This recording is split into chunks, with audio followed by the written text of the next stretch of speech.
Boa noite, meus irmãos, a graça e a paz do Senhor Jesus. Uma alegria estar novamente aqui, né? Já não sei qual é a quantidade de vezes, né? Mas sempre temos tido a oportunidade e é sempre muito gratificante para nós, um tempo muito feliz, desde o preparo, né? A condição que a gente tem que se colocar, né? É um pouco diferente, não sei se meus colegas aí que também pregam aqui têm esse sentimento. É um pouco diferente do dia a dia da igreja. Parece que aqui o público é mais exigente, né? Não sei, a gente tem a impressão de que exige um pouco mais da gente, e a gente também, é a ocasião que a gente se sente um pouco mais fraco também. E eu acho que isso é bom para que a gente dependa da graça do Senhor. Então, o nosso texto é o capítulo 4. Quero convidar você a abrir. Enquanto isso, eu vou... Tessalonicenses, primeira epístola, capítulo 4.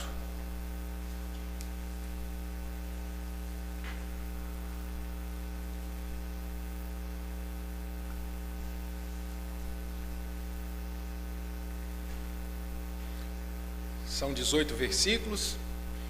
Temos o desafio aí de expor todos eles, com a graça de Deus. Espero fazer isso um tempo hábil.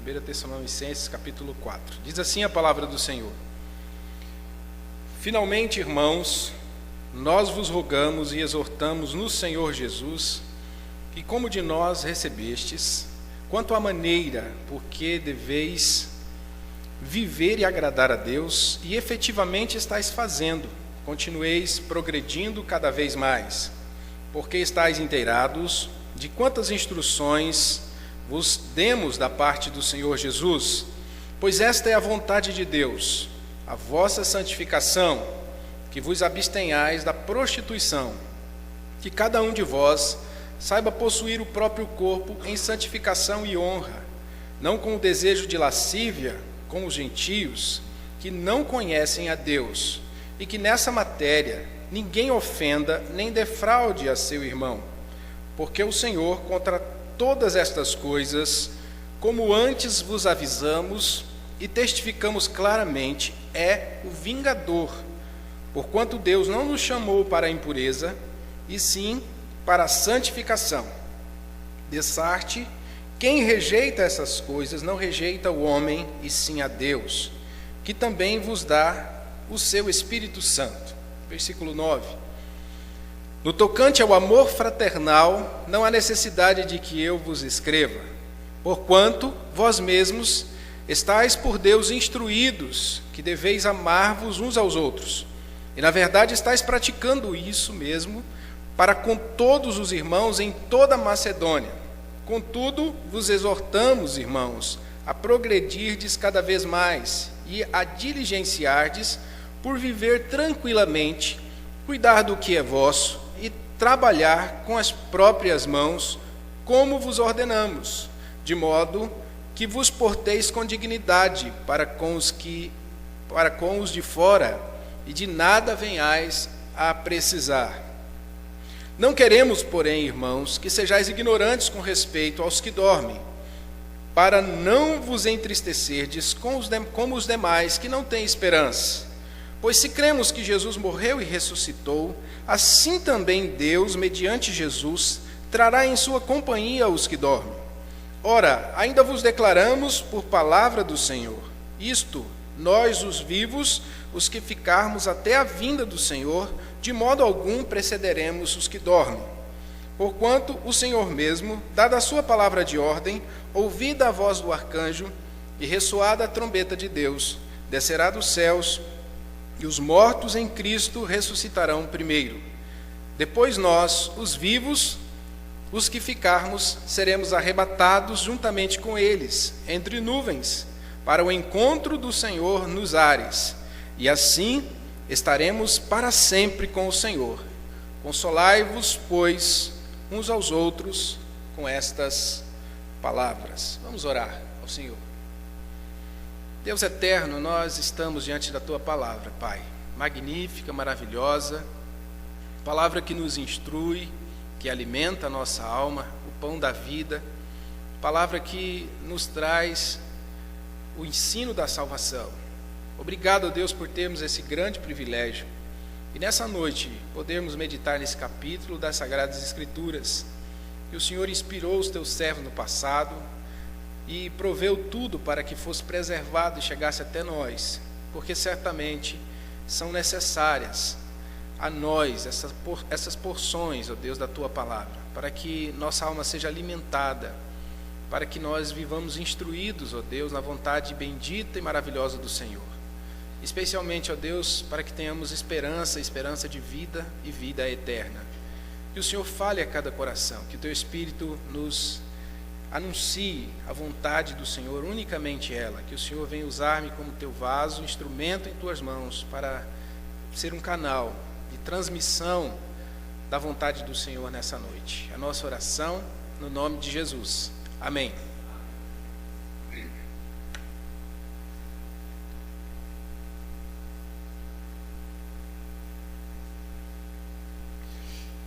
Paulo ele está fazendo sua segunda viagem missionária. E no meio do caminho, o seu roteiro lá no Google Maps dele foi modificado. Ele tinha feito uma rota e no final não era aquela rota que Deus queria que ele fizesse. Lá em Atos, capítulo 16, a partir do versículo 6, diz assim: percorrendo a região frígio-gálata, tendo sido impedidos pelo Espírito Santo de pregar a palavra na Ásia, defrontando Mísia, tentavam ir para Bitínia, mas o Espírito de Jesus não permitiu.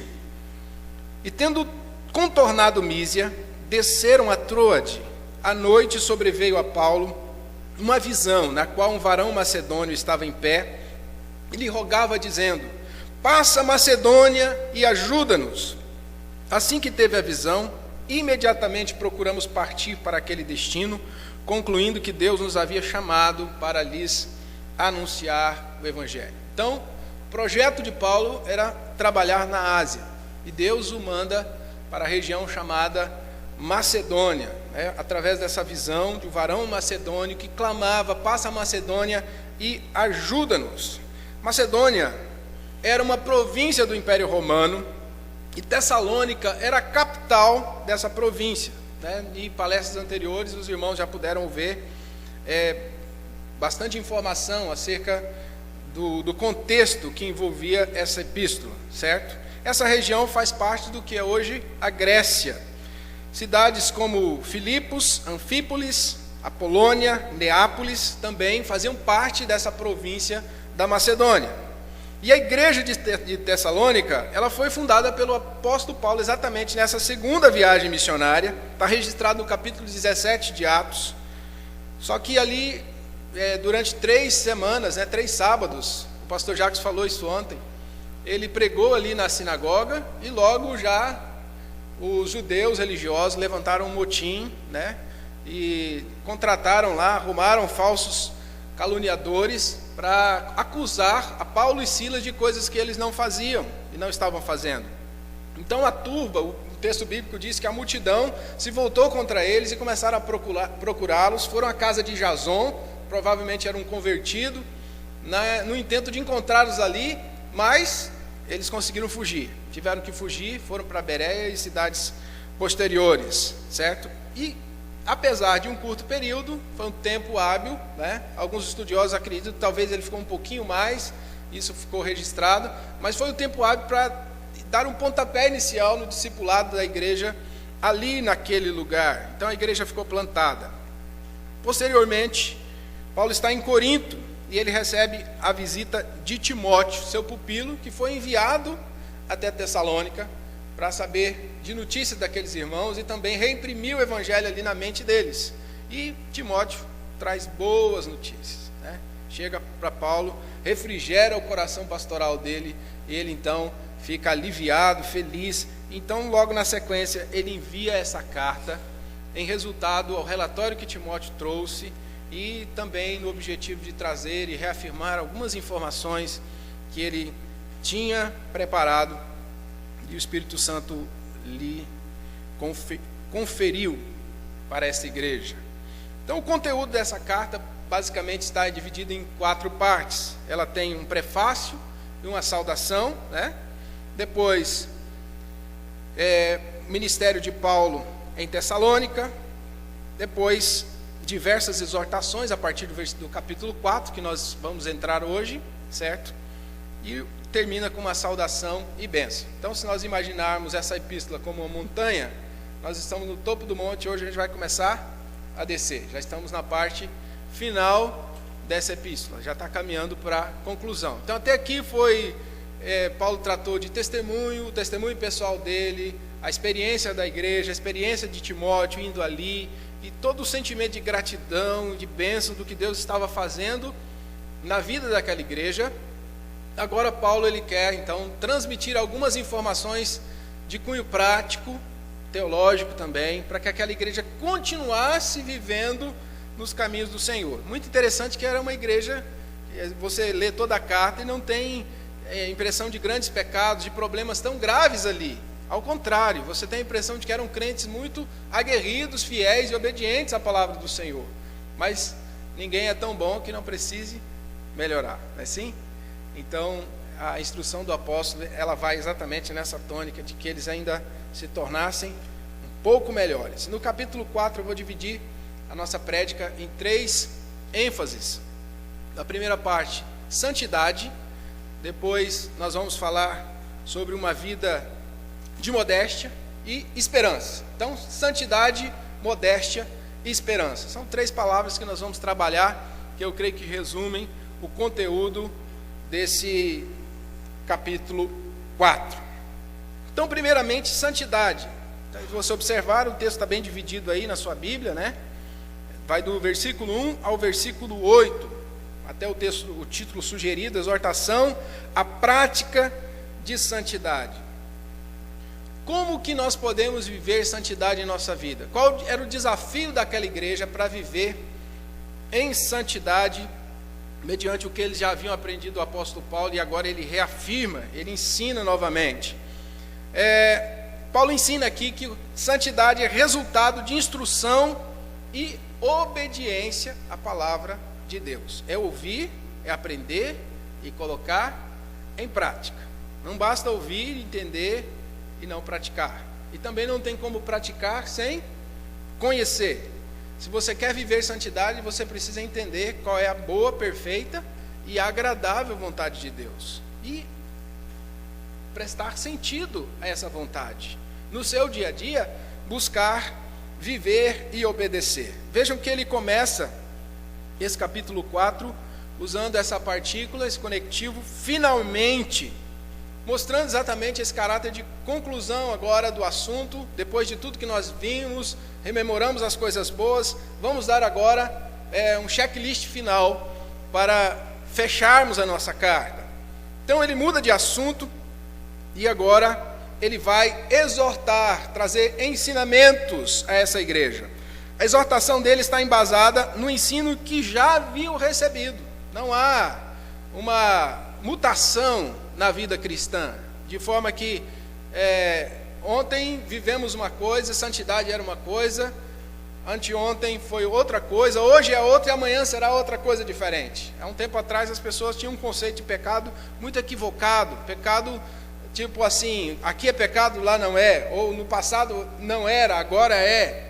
Então o pecado, ele é sempre pecado, independente do tempo, independente do lugar, certo? Pecado não tem a ver com cultura.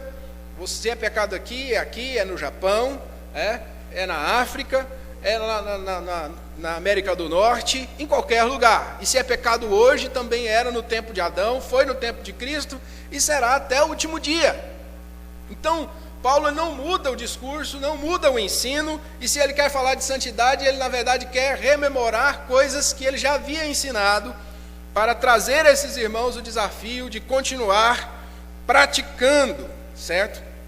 Então a exortação dele está embasada no que ele já havia iniciado ali, em termos de ensino na vida daquela igreja. Paulo não traz então um ensino novo, mas relembra o ensino antigo. E ele diz lá no versículo 2, porque estáis inteirados de quantas instruções vos demos da parte do Senhor Jesus. Então eu já instruí muito vocês estão inteirados, e a partir dessas informações que nós vamos caminhar. Então é preciso ter instrução e obediência. Se desejamos alcançar a santidade, encontramos o caminho na obediência à palavra de Deus. Você quer alcançar a santidade? Então é no conhecer e no praticar a palavra de Deus que você alcança esse objetivo. A santidade também ela é resultado do domínio do corpo e da mente. Então, primeiramente, o conhecimento e a obediência na vida prática, mas ela envolve algo mais radical. Ela envolve certas abstinências, certas decisões, certos empenhos que precisamos ter na nossa vida, porque de fato santidade é uma luta, não é fácil. O apóstolo Paulo, em 1 Coríntios 9, 27, ele diz: eu esmurro o meu corpo e o reduzo à escravidão, para que, tendo pregado a outros, não venha eu mesmo ser desqualificado. De modo que, se você quer santificar-se, precisa estar consciente que há uma luta a ser travada, há uma batalha pela frente. E o versículo 3 ao versículo 6 nos ensina então acerca do domínio do corpo e da mente. Ele diz: pois essa é a vontade de Deus, a vossa santificação, que vos abstenhais de quê? Da prostituição, que cada um de vós saiba possuir o próprio corpo em santificação e honra, não com desejo de lascívia, como os gentios, que não conhecem a Deus, e que nessa matéria ninguém ofenda e nem defraude a seu irmão. O estado de santificação consiste de plena paz, de pleno deleite, de plena alegria em Deus. Certamente você já viveu ou vive num estágio de santificação, e você sabe como é bom quando a gente consegue manter um padrão de santificação, uma intimidade com Deus. É uma alegria despertada pelo conhecimento e experiências celestiais. É algo que não se pode, talvez, explicar com palavras.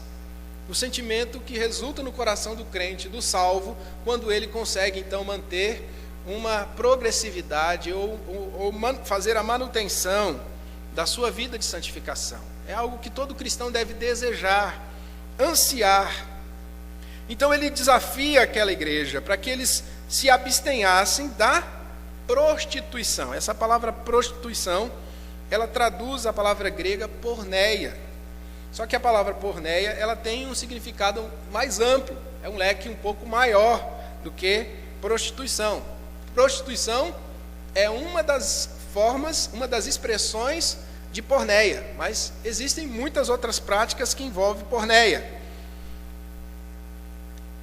Porneia é toda depravação sexual, toda forma de impureza sexual tem a ver com porneia, que inclui, sim, prostituição, mas além disso, fornicação, que é o sexo antes do casamento, inclui lascívia, que é o pensamento impuro na mente, uma mente suja, uma mente que está adoecida por pensamentos impuros de ordem sensual e sexualizada, a sodomia, que é a homossexualidade, o incesto, que é a prática sexual entre parentes próximos, o estupro, que é a prática sexual não consensual, forçada, também é uma forma de porneia, a bestialidade, que no Antigo Testamento é tratado com detalhes, a proibição e como Deus ele reprova isso aí, que é a prática sexual com animais, mas além disso,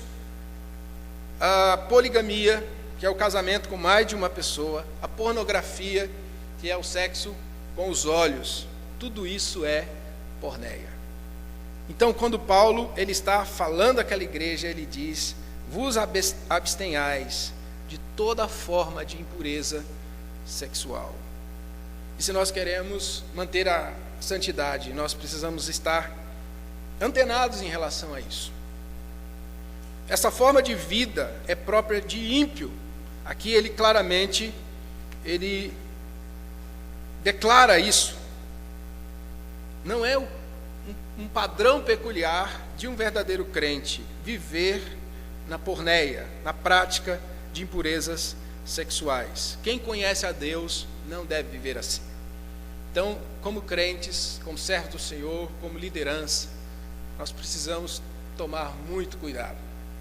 No tempo que nós vivemos, na sociedade que nós vivemos, sociedade brasileira extremamente erotizada, na época da internet, onde você tem acesso a tudo, a tempo e a hora, nós temos um desafio exponencialmente maior para manter a santidade e a pureza.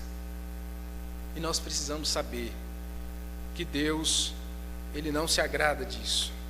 Nós precisamos saber que nós precisamos de santidade para ter comunhão com Deus, vida plena, vida feliz realmente, casamentos felizes, famílias felizes, igreja feliz. Ofender e defraudar o irmão tem a ideia de ultrapassar os limites para tirar proveito, explorar. Pode ser isso na mente ou no ficar, né, dos adolescentes, dos jovens, aquele ficar, às vezes nem chega a uma relação sexual propriamente dita, mas é um relacionamento sem compromisso, né? Uma coisa totalmente sem propósito. Isso é condenado pela palavra do Senhor. O namoro precisa ser um namoro de padrão bíblico, zelando pela obediência, a pureza também. O cristão, o jovem cristão, ele precisa prezar por um namoro que glorifique a Deus. Que glorifique a Deus. Esses dias, a gente estava conjecturando sobre por que às vezes a UPA é tão vibrante. Nós estamos agora com um evento lá, vai acontecer esse final de semana, já está com quase 400 inscritos. E aí, quando os jovens chegam na UMP, a impressão que a gente tem é que eles arrefecem do prazer, do desejo de servir, de se envolver com a obra de Deus. E nesse diálogo que eu tinha com uma pessoa, nós chegamos à conclusão, talvez seja porque é uma fase da vida onde se dá muita vazão ao pecado e, consequentemente, isso reflete no fervor. Consequentemente, talvez não seja a regra, mas pode ser um sintoma. E a gente precisa avaliar isso aí. O jovem, nessa fase da vida, hormônios à flor da pele, querendo descobrir o mundo, querendo viver experiências, talvez seja uma fase onde também a vida espiritual é aos poucos sacrificada e pelo abandono do ideal de santidade. E nós precisamos estar alerta.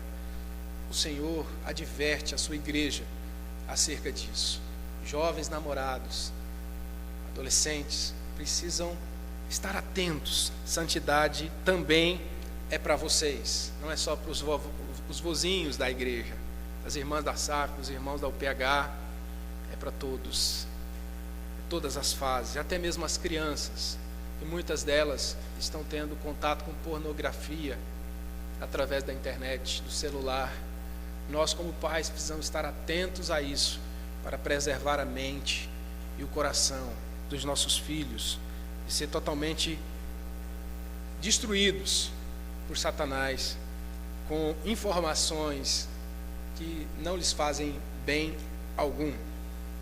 Mas além de domínio do corpo e da mente, além de instrução e obediência à palavra de Deus, a santidade também é alcançada, é resultado de provar a obediência de Deus, a obediência a Deus.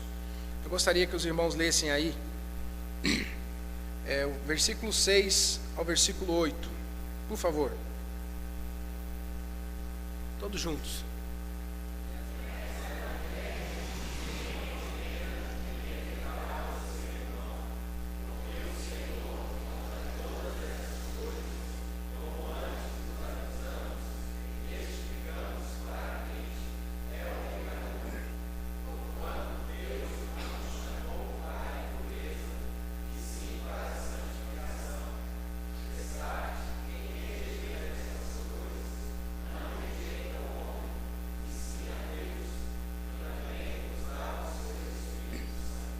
Então, santidade é resultado de provar obediência a Deus. O texto está falando que Deus é o quê?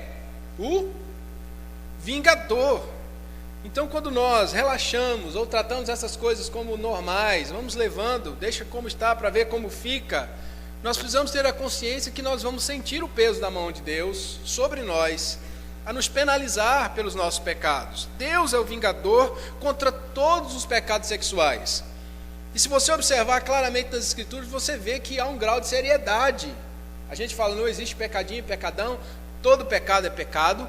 Mas por que a Bíblia, nós vemos que os pecados sexuais são tratados com maior gravidade? Porque, de fato, eles são mais graves.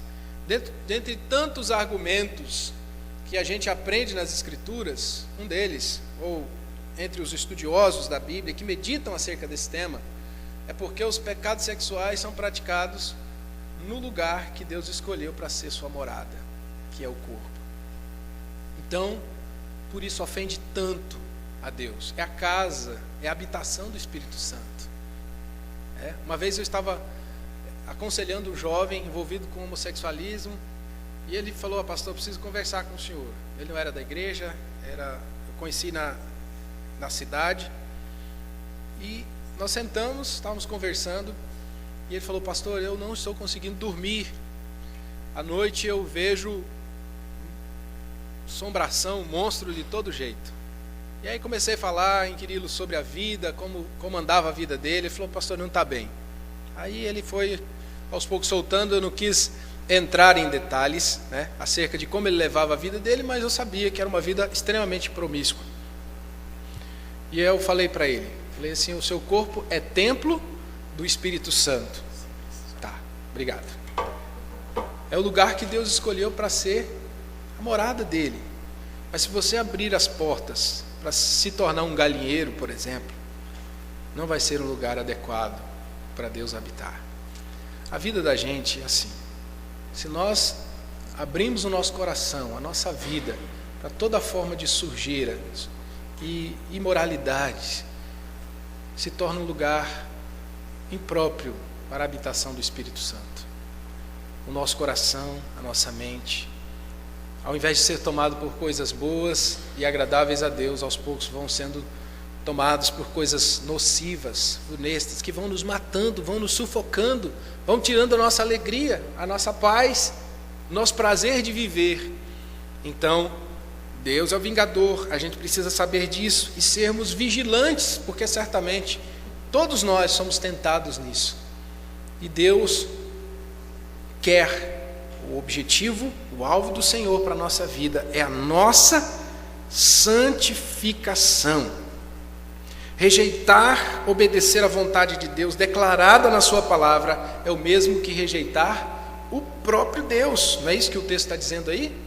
Quem não atenta a essas coisas, não rejeita o homem, mas rejeita ao próprio Deus. Toda vez que eu dou vazão a pensamentos lascivos, pornografia, adultério, seja físico ou virtual, masturbação, namoro fora dos padrões da palavra do Senhor, estamos rejeitando a Deus, escolhendo a nossa própria forma de viver. Estamos escolhendo a carne. Um ídolo está sendo erigido no nosso coração. E nós assim também nos tornamos passíveis de severa punição. O Espírito Santo habita em nós, é entristecido com tais práticas. Por isso, o desafio da palavra do Senhor é que a gente se santifique. Lá em 1 Pedro 1,16 diz assim: porque escrito está, sede santo, porque eu sou santo. Vamos de novo? Sede santo, porque eu sou santo. É a ordem do Senhor. 1 Coríntios 6,18, fugir da impureza.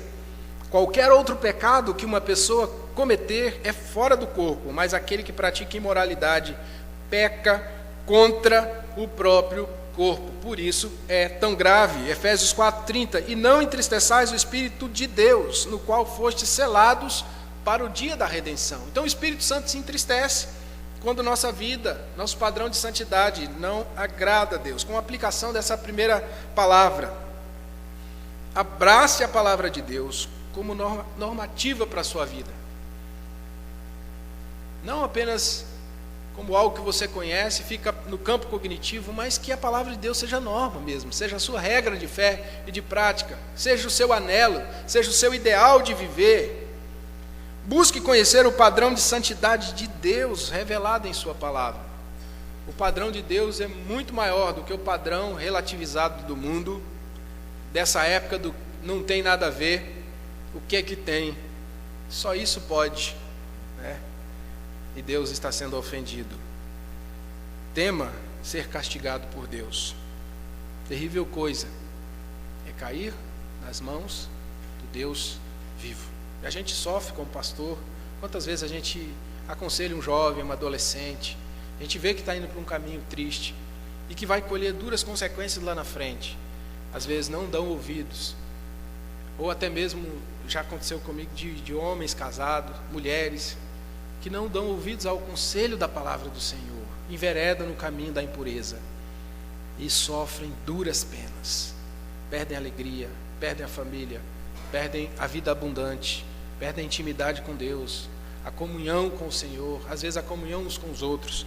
Isso é algo extremamente triste, mas o ideal da palavra do Senhor é bom. Viver em santidade. Viver em santidade é o estado pleno de alegria, de prazer, de deleite, de comunhão com Deus, de comunhão com as pessoas, no relacionamento conjugal, familiar. Se há santidade, também é o melhor lugar do mundo e a melhor relação do mundo, é onde há maior contentamento, porque a vontade de Deus é boa, perfeita e agradável. Mas além de santidade, a segunda palavra que eu gostaria de tratar com vocês, essas duas são um pouco mais sucintas, é a modéstia. A modéstia no viver. No versículo 9 ao versículo 12. Eu vou ler, vou comentando, os irmãos vão acompanhando aí.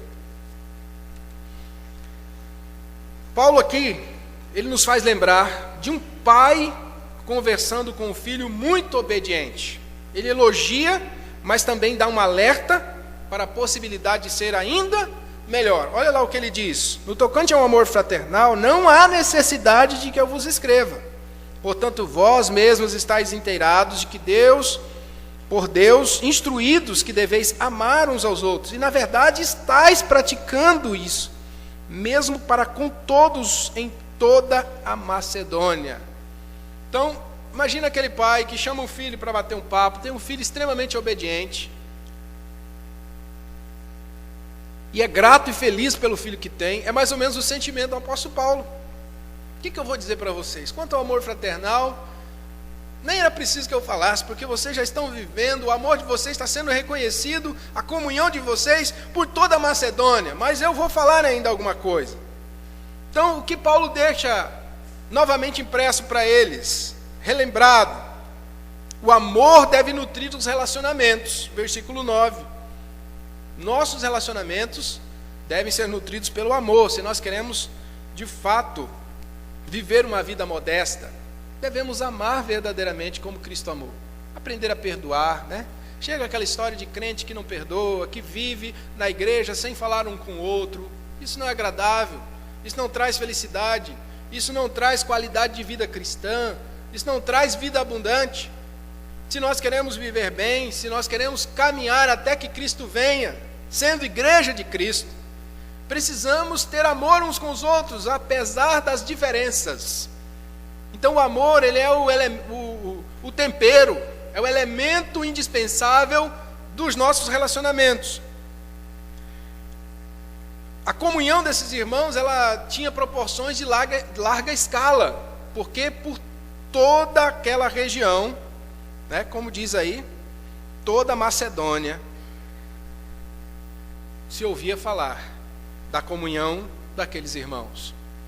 Então era algo que transcendia os muros e as paredes da igreja, da comunidade local. Testemunhava para o mundo. Eles foram também exortados a adotar um sistema de vida modesto, certo? Modesto. O que ele diz aqui no versículo 11? E a diligenciardes por viver tranquilamente, cuidar do que é vosso, e trabalhar com as próprias mãos, como vos ordenamos, de modo que vos porteis com dignidade para com os de fora, e de nada venhais a precisar. Então, modéstia no viver implica numa vida sem correrias, irmãos. Ele está dizendo para que eles se diligenciassem em viver tranquilamente. A ideia, certamente ele estava fazendo um contraponto a pessoas que se diligenciavam. A ideia de ser diligente é uma dedicação integral num propósito. Certamente ele queria aqui contrastar com a ideia das pessoas que se diligenciam para ganhar muito dinheiro, para ficarem ricas, para manterem o status na sociedade. E aí elas vão, o primeiro emprego não dá, vai para o segundo, para o terceiro, né? E aquela vida, trabalha no final da semana, e já não tem tempo para si mesmas, nem para a família. Isso não é bom. É preciso trabalhar, mas se nós queremos uma vida modesta, nós precisamos nos diligenciar em viver tranquilamente. Uma vida tranquila, sem muito estresse. É isso que Deus quer para nós, certo?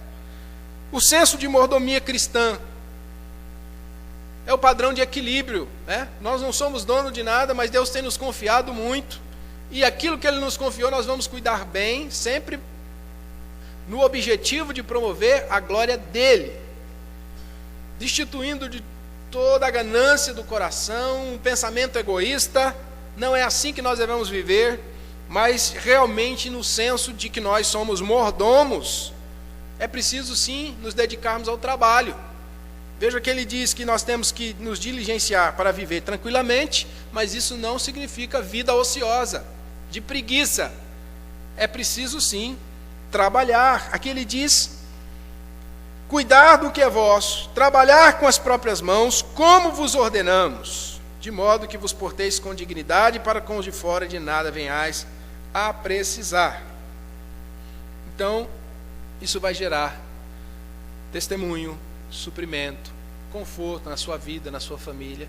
Trabalhe de uma forma equilibrada, aprenda a usufruir do seu trabalho, tire férias no tempo certo, descanse, tenha tempo em família, até que Cristo venha. Nós não precisamos ficar loucos trabalhando, tentando criar um império aqui, porque de fato, no dia que a gente morrer, nós não vamos levar o nosso carro, nossa casa, nem o dinheiro que a gente tem no banco, nem as ações da Petrobras, se alguém tem aqui, não vai levar. Então, viva a vida tranquila, aprenda a usufruir do que Deus tem te dado, porque isso de fato é o que tem significado até que Cristo venha. Seja um bom mordomo, viva com modéstia. No Sermão do Monte, Jesus ele declarou acerca desse princípio. Ele nos ensinou a correr de uma vida ansiosa, de amar o próximo, de ter humildade, de ser sal, ser luz, de testemunhar para a vida das pessoas a partir do nosso próprio procedimento. Lá no versículo 25 de Mateus 6, ele diz: não andeis ansiosos pela vossa vida, quanto ao que haveis de comer ou beber, nem pelo vosso corpo, quanto ao que haveis de vestir. O corpo é mais do que o alimento, mais do que as vestes. Deus cuida de vocês mais do que as aves, do que os lírios.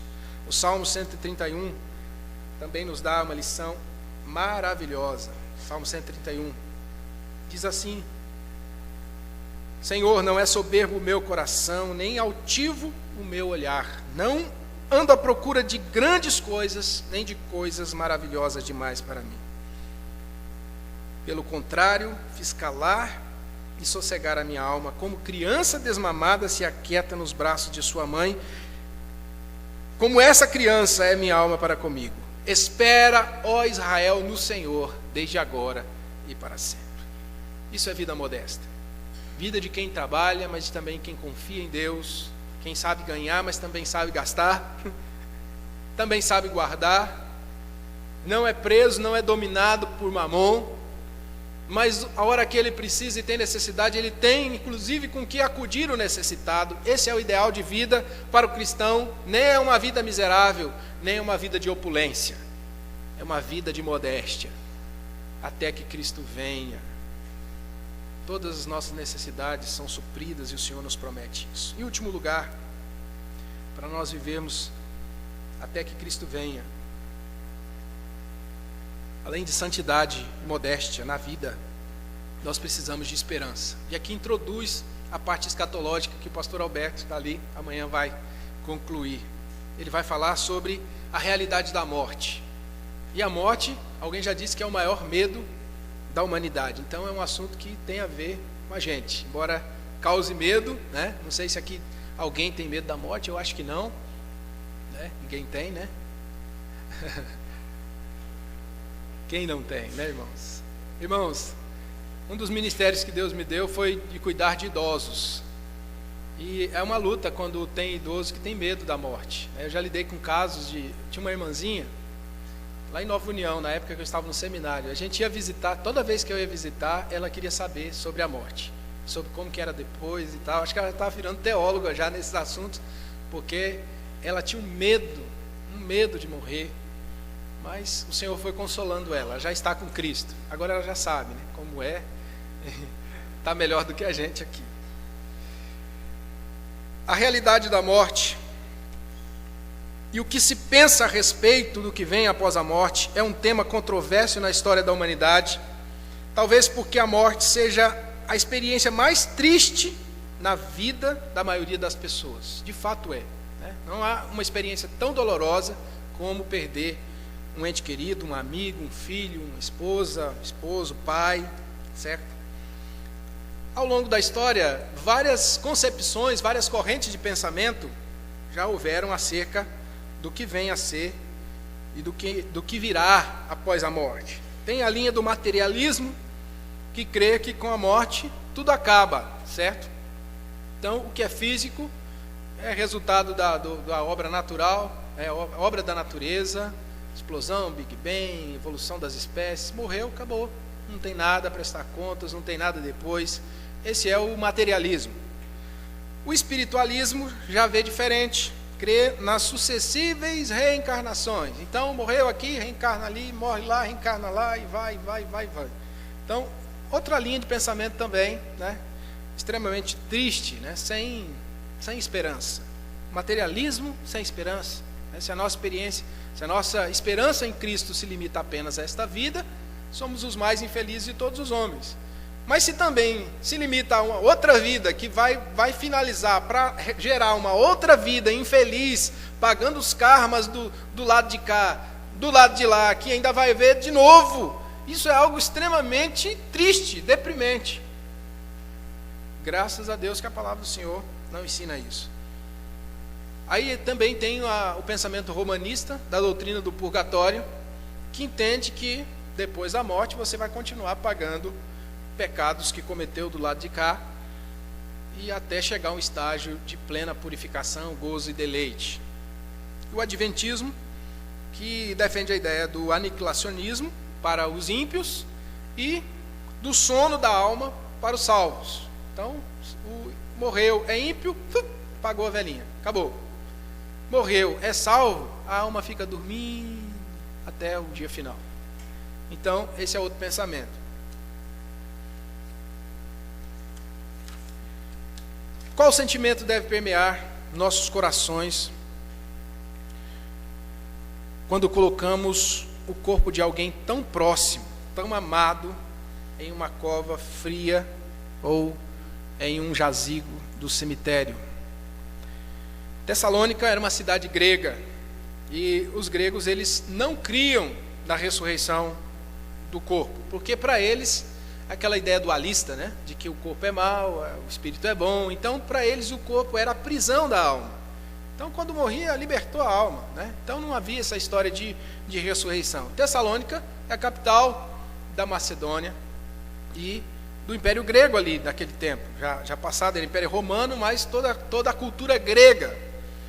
E mesmo numa cultura tão remota, a dor da morte já latejava os corações dos humanos. Eles já sofriam com isso. Então Paulo, ele quer mostrar para os crentes que é possível ter outro sentimento em face da morte, além de tristeza, decepção e mais tristeza. É possível ter sim alegria e esperança, e ter também consolo, certo? Então no versículo 13, vamos ler juntos aí. Leiam para nós.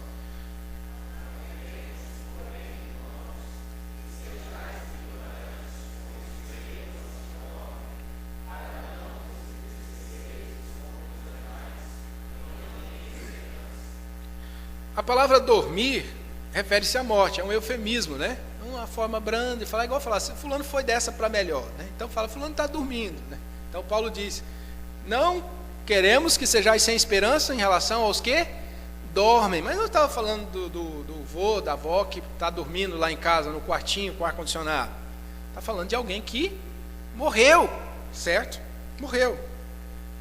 E aqui ele diz que não é para que a gente seja ignorante, né? A palavra grega agnoin, que traduz o sentido de sem entendimento, consequentemente tristes, alguém que não conhece acerca das coisas que vêm após a morte. E Paulo tinha preocupação que aqueles irmãos não fossem assim, sem entendimento acerca dessas coisas, para que não ficassem tristes quando alguém morresse, para que tivessem no coração consolo e esperança. Isso é prático, irmãos. Quando a gente vai a um velório de alguém que não tem esperança em Cristo, é desesperador, né? Eu já fui em velório de a pessoa querer se jogar junto lá na cova, porque não tem esperança. E a gente vê também velórios tão cheios de esperança, como foi do nosso irmão Chicão, né? O filho dele foi lá, consolado pelo Espírito Santo, sem correr uma lágrima no rosto, disse, o Espírito Santo nos consolou quando nosso pai ainda estava lá na UTI. Porque o cristão tem esperança. E a conclusão dele foi, meu pai era um homem muito feliz para sofrer, Deus o levou. Que consolo! Que consolo! E exatamente esse sentimento que nós precisamos ter em face da morte, porque é um problema recorrente. Nós estamos aqui hoje, amanhã nós estamos de luto, chorando por alguém, é até possível que esteja aqui, mas não, ninguém quer ser o primeiro da fila, né? O pastor foi mal agora, né? Mas é real, irmãos, é real. Às vezes pode até ser eu, né? Nós não sabemos. O critério da morte é desconhecido, não é idade, não é condição social, não é conhecimento acadêmico. Você vai no cemitério e tem gente de todo jeito, toda posição, todo bolso. Não sabemos o critério. O que nós precisamos saber é que quando a morte chega, nós temos que ter consolo. Os que ficam precisam ter esperança, porque os que partem, se estão com Cristo, já estão na glória, se não tiver outro problema. Mas se estão com Cristo, estão na glória. E aqui o assunto é exatamente esse, eram pessoas que morreram em Cristo, e mesmo assim os cristãos, os entes queridos, estavam desesperançados, sem alegria por causa da morte de pessoas queridas. Então Paulo quer mostrar que é possível, com entendimento, ter alegria sim, mesmo em face da morte, ter consolo. Versículo 14 ele diz, pois se cremos que Jesus morreu e ressuscitou, assim também Deus, mediante Jesus, trará em sua companhia os que dormem. Há um claro contraste entre a morte de Jesus, que é a petanen, a palavra grega, e o eufemismo usado para a morte dos crentes, que é o sono. Então, os crentes morreram, ou melhor, os crentes dormiram, Cristo morreu. O que ele quer dizer com isso? Certamente há uma ênfase no caráter substitutivo, redentivo da morte de Jesus. Cristo na cruz pagou o preço intensivamente dos pecados que nós pagaríamos eternamente no inferno. Então, de fato, ele morreu. Morreu. Ele não dorme. Cristo morreu. Tal como Jesus morreu, uma morte potencialmente pior, sua ressurreição também é exponencialmente maior e gloriosa. Não foi uma ressurreição como a de Lázaro, por exemplo, que morreu e ressuscitou e depois morreu de novo. A de Jesus não é assim. Ele morreu a pior morte, mas ele também ressurgiu a melhor ressurreição. Ele foi colocado no lugar do topo. Deus lhe deu um nome que está acima de todo nome, foi glorificado. Então, na ressurreição de Cristo, nós temos esperança da nossa ressurreição. Ele morreu uma morte terrível para pagar o preço pelo nosso pecado, mas ele ressurgiu a ressurreição mais gloriosa para nos dar esperança. Isso é maravilhoso, irmãos. A gente não precisa ficar consumido por causa da morte, mesmo quando perdemos alguém muito querido. Versículo 15 a 17 diz assim: Ora, ainda vos declaramos por palavra do Senhor isto: nós, os vivos, os que ficarmos até a vinda do Senhor, de modo nenhum precederemos os que dormem. Porquanto o Senhor mesmo, dada a sua palavra de ordem, ouvida a voz do arcanjo, e ressoada a trombeta de Deus, descerá dos céus, e os mortos em Cristo ressuscitarão primeiro. Depois nós, os vivos, os que ficarmos, seremos arrebatados juntamente com eles, entre nuvens, para o encontro com o Senhor nos ares. E assim estaremos para sempre com o Senhor. Amém? Se fosse na igreja pentecostal, dá um monte de glória aqui, né? Hendricks, ele comenta essa passagem afirmando: na concepção de Paulo e de seus companheiros, bem como na dos seus leitores, presumivelmente, os que partiram são muito reais, são pessoas, estão definitivamente vivas e ativas. Além do mais, são pessoas que Jesus trará consigo no céu em sua vinda. Entretanto, Paulo não diz que Jesus as trará, ainda que isto esteja implícito na frase com ele, e sim que Deus as trará. O raciocínio característico paulino, Romanos 8:11, parece ser este: o mesmo Deus que ressuscitou a Jesus dentre os mortos, também ressuscitará dentre os mortos os que pertencem a Jesus. Ele os compelirá a virem com Jesus do céu, ou seja, ele trará do céu as suas almas de modo que possam reunir-se rapidamente, num piscar de olhos, com os seus corpos glorificados, e assim partem para encontrar com o Senhor nos ares, a fim de permanecer para sempre com Ele.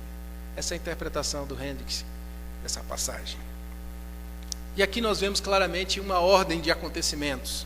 Primeiro, o Senhor dará uma ordem para que esse momento aconteça. O tempo está rolando. O Cronos aqui, o Kairos lá na glória, no mundo celestial. E vai chegar o momento que Deus vai dar a sua palavra de ordem. Depois se ouvirá a voz do arcanjo e a trombeta. Apocalipse 12:7 também confirma isso aí. Depois o Senhor descerá do céu. Apocalipse 12:7. Provavelmente será a segunda pessoa da Trindade, Jesus Cristo. Os mortos em Cristo ressuscitarão primeiro, conforme essa interpretação do Hendricks, virão com Jesus suas almas, tomarão seus corpos glorificados, subirão com Ele para o encontro com o Senhor nos ares, juntamente também os vivos terão seus corpos glorificados.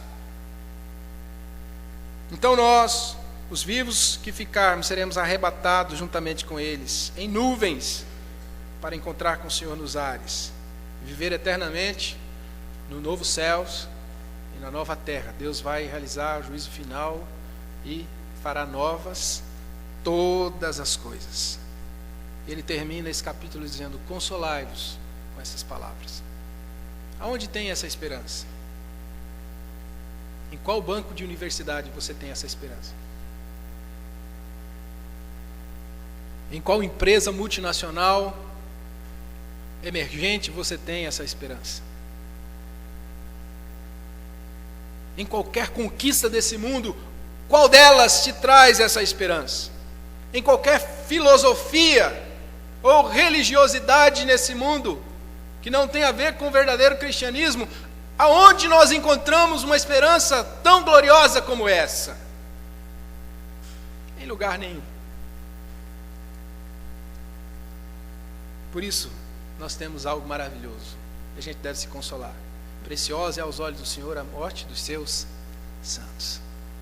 Quem crê em Cristo, ainda que morra, viverá. Essa é a esperança do crente. Isso deve nos consolar, meus irmãos. Eu sei que muitos aqui já perderam entes queridos próximos. Nós precisamos relembrar essa verdade, nós precisamos crer nessa verdade, nós precisamos transmitir esses ensinamentos de forma eficiente para consolo dos crentes em face da morte. Não se furte, né? Não fique naquela assim, não tem palavras. Chega no velório, né? Fala, eu estou aqui, mas não tem palavra. Tem sim. Se uma pessoa não tinha Cristo, aí já fica mais complicado, né?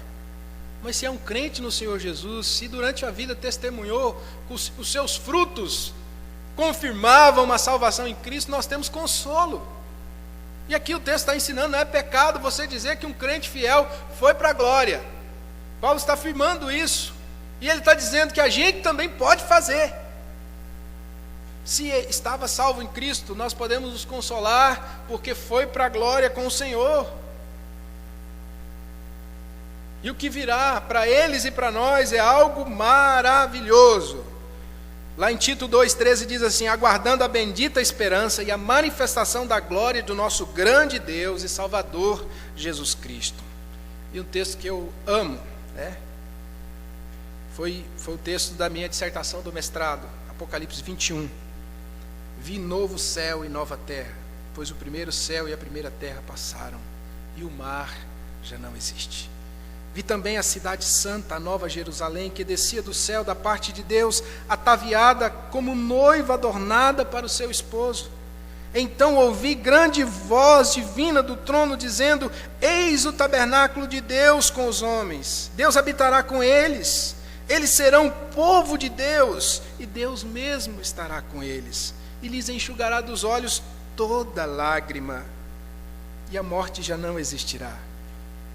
Já não haverá luto, nem pranto, nem dor, porque as primeiras coisas passaram. O mundo de aflições passou. Vai passar. E aplicações gerais deste estudo, deste capítulo. Na caminhada da igreja até que Cristo venha, não perca o ideal de santidade, sabendo que foi para uma vida abundante que Deus te chamou, sabendo que a vida abundante está disponível no território da obediência. Fora dele só há tristeza, decepção e derrota. Fora da obediência não há sucesso. A modéstia na vida é a medida certa para o prazer e o contentamento. A modéstia na vida é a medida certa para o prazer e o contentamento. Então fuja da apatia, da preguiça, mas também fuja do ativismo exacerbado. Trabalhe com amor e dedicação como um bom mordomo de Cristo. Quanto aos relacionamentos, não seja solitário, também não fique buscando ser famoso. Tenha relacionamentos duráveis, tenha comunhão verdadeira com a família da fé, viva um amor fraternal genuíno, porque isso certamente brilhará na vida de muitas pessoas. Não viva na miséria, nem seja ganancioso.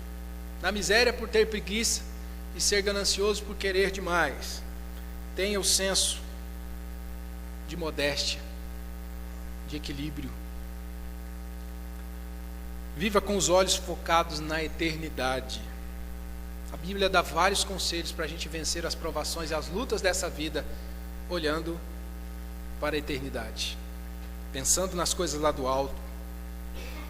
Ante a dura realidade da morte, lembre-se que Cristo derrotou e quebrou seu aguilhão com a sua ressurreição para os que estão firmados nele, para que eles possam viver eternamente em sua companhia. Então, que prazer Bem-vindo à caminhada, caminhando com Cristo até que Ele venha, caminhando como igreja até que Ele venha. E esse capítulo, o apóstolo Paulo nos dá 3 lições maravilhosas para uma caminhada bem feita, bem realizada: a santidade, a modéstia e a esperança. Que Deus complete no nosso coração a sua palavra. Vamos orar? Pai Santo, obrigado, Deus, porque o Senhor nos deu a oportunidade de abrir a Tua palavra, de explicá-la, de entendê-la. Certamente ainda há coisas que nós não conseguimos perscrutar, porque ela é maravilhosa, é magnífica. Quem conheceu a mente do Senhor? Mas, ó Deus, o Senhor também nos dá grandes insights, ó Deus, da verdade bendita do Senhor, especialmente e suficiente para a nossa salvação, para o nosso consolo, para a nossa obediência, para um bem viver, para uma vida feliz, para uma vida frutífera e abundante. Esse é o desejo que temos como igreja, como servos do Senhor, como líderes. Que o Senhor abençoe, que o Senhor complete a sua palavra em cada coração e em cada dia, Pai. Tu nos dês e renoves em nós a esperança. Não nos deixe fugir da modéstia pela vaidade do nosso coração, nem mesmo nos deixe entregues ao sentimento, ó Deus, de impureza, que muitas vezes assola a nossa mente. Que o Senhor nos purifique a mente, o coração, as práticas. Dá-nos casamentos abençoados e felizes.